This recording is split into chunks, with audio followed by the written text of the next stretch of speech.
నీకోసం యేసయ్య మాట అని దేవుని వాగ్దానాన్ని వింటున్న ప్రియ దేవుని బిడ్డలందరికీ హృదయపూర్వకమైన వందనాలు తెలియజేస్తున్నాను. అందరు కూడా బాగున్నారు కదా? మీ అందరి నిమిత్తం ప్రతిదినం ప్రార్థిస్తున్నాం. దేవుడు తన విశేషమైన కృపను మీకు అనుగ్రహించి మిమ్మల్ని మీ కుటుంబాన్ని వర్ధిల చేసి బలమైన గొప్ప కార్యాలు దేవుడు మీ జీవితంలో జరిగించుగాక. ఈ రోజు దేవుడు మనకు అనుగ్రహిస్తున్న వాగ్దానము మత్తయి సువార్త 17వ అధ్యాయము 21వ వచనము. మీకు అసాధ్యమైనది ఏదియూ నుండదు. ఆమె ఒకసారి బిగ్గరగా ఆమేనని చెప్పండి ప్రియ దేవుని బిడ్డ.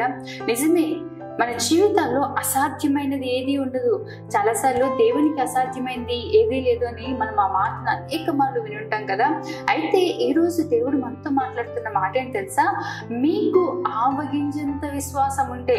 ఈరోజు చాలా మంది నా జీవితంలో ప్రభు అద్భుతం చేయాలి, నా జీవితంలో ఈ గొప్ప కార్యం జరగాలి, నేను ఈ మేలు పొందుకోవాలి, ఈ దీవెన పొందుకోవాలి అని ఆశపడుతున్నారు. కానీ వారి జీవితాల్లో అద్భుతాలు చూడలేకపోతున్నారు, వారి జీవితాల్లో మహత్కార్యాలు చూడలేకపోతున్నారు. ప్రభు ఈ రోజు అందరికీ వాగ్దానం చేస్తున్నాడు ప్రియ దేవుని బిడ్డ. ఒక దయ్యం పట్టిన వ్యక్తిని శిష్యుల దగ్గర తీసుకొని వచ్చారంట.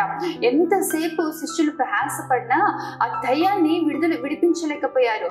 వెంటనే యేసయ్య దగ్గర తీసుకొని వచ్చినప్పుడు యేసయ్య మాట చెప్పగానే ఆ దయ్యము దీన్ని విడిచి వెళ్ళినట్లుగా మనం చూస్తుంటాం. అప్పుడు శిష్యులు యేసయ్యని అడుగుతూ ఉంటారు, ఇది ఎలా సాధ్యమైంది?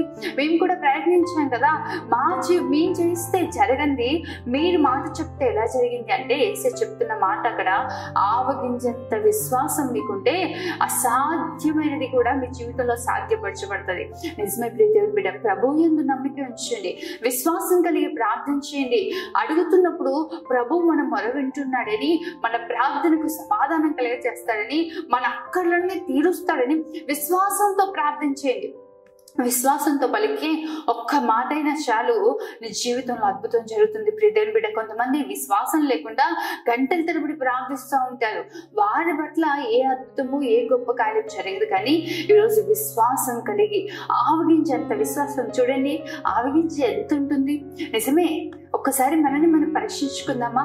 ఆవగించేంత విశ్వాసం కూడా మనలో లేదేమో. అందుకే గొప్ప కార్యాలు చూడలేకపోతున్నాం, అందుకే అద్భుతాలు చూడలేకపోతున్నాం, అందుకే స్వస్థత పొందుకోలేకపోతున్నాం, అందుకే మార్పు కలగట్లేదు. ఈరోజు ప్రభు మనందరితో కూడా మాట్లాడుతున్నాడు. ఆవగించేంత విశ్వాసాన్ని కనపరచండి ప్రియ దేవుని బిడ్డ. నీ ప్రార్థన వినే దేవుడు ఆయన, నీ పక్షాన అద్భుతమైన కార్యాలు జరిగించగలిగే దేవుడు ఆయన.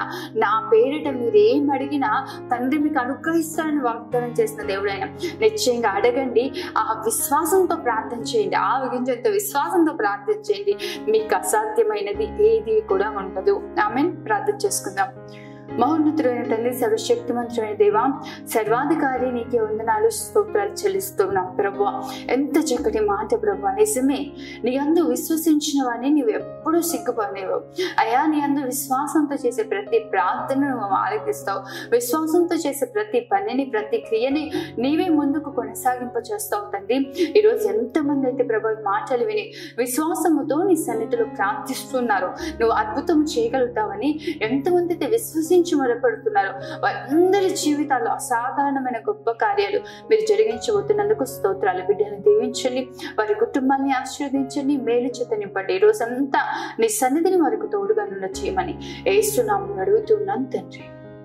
ఆమేన్. దేవుడు మిమ్మల్ని మీ కుటుంబాన్ని ఆశీర్వదించును గాక. దేవుని విశేషమైన కృప మీకు మీ కుటుంబాలకు తోడుగా నుండును గాక. ఆమేన్. God bless you.